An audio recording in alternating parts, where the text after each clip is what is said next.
Welcome to Midnight Signal AI. It's March 29th, 2026, and we're here to break down the day's biggest stories in artificial intelligence and tech.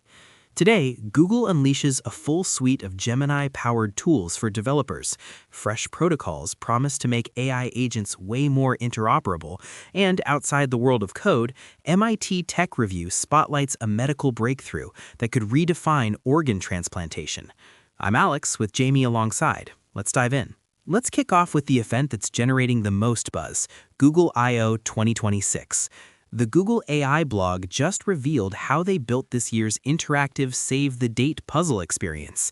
It's become a tradition for Google to launch a playful puzzle ahead of I/O, but this time, the team leaned heavily on AI to craft and personalize the experience. According to their post, Gemini models generated unique challenges for each participant, adapting in real time to your input. The idea is to showcase what AI-powered creativity looks like before the conference even starts. Yeah, and it's not just about flashy puzzles. Google is using this as a flex, demonstrating how far generative AI can go in creating interactive, engaging experiences on the fly. Every year, these I/O teasers get more sophisticated, but this time, the AI was basically co-authoring the entire user journey, which hints at the kind of developer tools and APIs Google's likely to spotlight at I/O itself. It's a smart preview, too, of how AI might soon augment not just coding, but broader creative workflows, whether you're building games, onboarding users, or rolling out new services. If AI can dynamically generate something as nuanced as a puzzle hunt, imagine what it can do for more practical app experiences. And it sets the stage for the rest of Google's developer news. If this is what the playful front end looks like, you have to wonder what's under the hood for coders and builders. Speaking of developer tools, let's talk about the big Gemini Code Assist update, also from the Google AI blog. The team introduced a batch of new features, including an agent mode that can automatically approve suggestions and an inline diff view for cleaner code reviews. The real theme here is adapting the AI to each coder's workflow, making it less of a generic assistant and more of a personalized collaborator that really understands your habits and project context. That's key.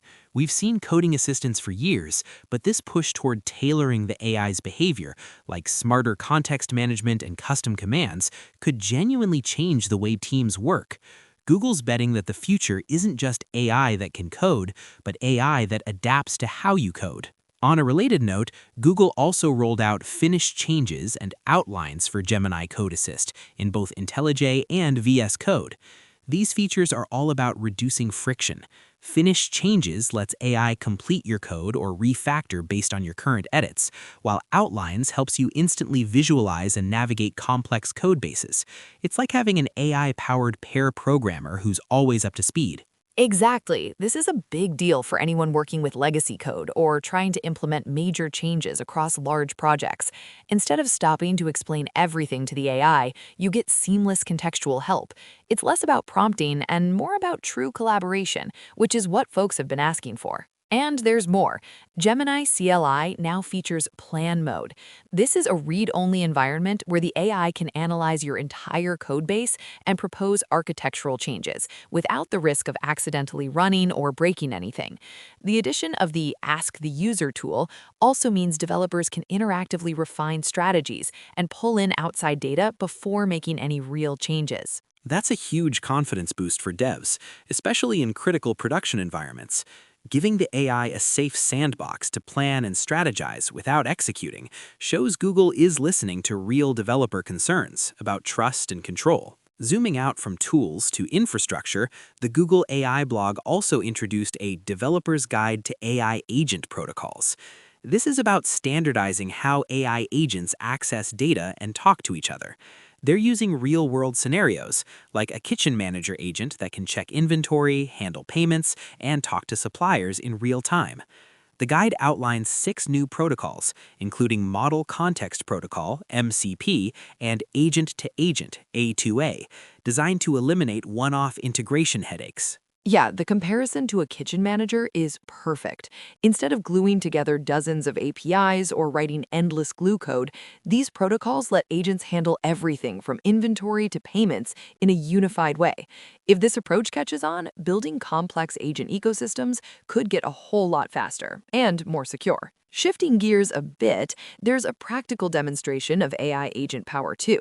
Google just published a workflow showing how to build a smart financial assistant using LlamaParse and Gemini 3.1.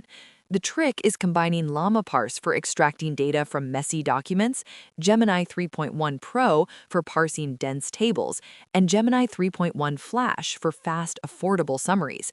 The result? A finance assistant that can actually handle your real-world paperwork. And it's more than a tech demo.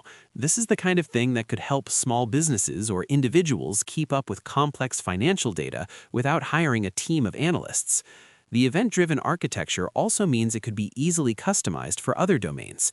Think legal docs, insurance claims, and more. If you're interested in game development, there is another eye-catching workflow, building motion-controlled games with Gemini and MediaPipe.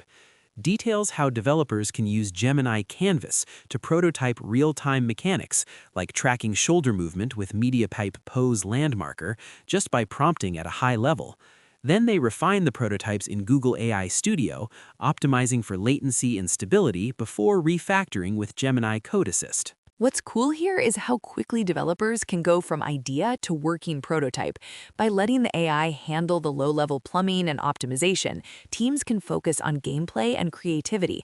It's a glimpse at a future where AI does the heavy lifting for both code and design iteration. Another standout from Google's updates is their work on closing the knowledge gap for AI agents. The DeepMind team introduced the Gemini API developer skill, which gives agents access to live documentation and SDK guidance. The results? A dramatic jump in model performance, up to 96.6% task success when the skill is enabled, compared to less than 30% before. That's a huge leap. It shows how important up-to-date contextual knowledge is for agents expected to work in fast-moving environments. Instead of relying on static model knowledge, these skills let agents stay current as APIs and software practices evolve, without constant retraining. For our final story, let's step outside the world of algorithms. MIT Technology Review reports that for the first time, a woman's uterus has been kept alive outside the body. Researchers in Spain managed to sustain the organ using a specialized bioreactor, essentially a metal box with tubing that mimics veins and arteries. The breakthrough could have major implications for transplants and reproductive medicine. This is wild. Keeping an organ as complex as a uterus functional outside the body opens up possibilities for longer-term storage, more flexible matching for transplants, and deeper research into organ regeneration. It's a reminder that as much as we talk about AI breakthroughs, biology and medicine are moving fast in parallel, and sometimes the two worlds overlap in surprising ways. Absolutely. Whether it's AI-powered coding assistants or world firsts in organ preservation, the pace of innovation is relentless. That's it for today's Midnight Signal AI. I'm Alex. And I'm Jamie. Thanks for listening. Don't forget to subscribe for the latest in AI and tech. That's the brief. We'll be back when the machines have more to say.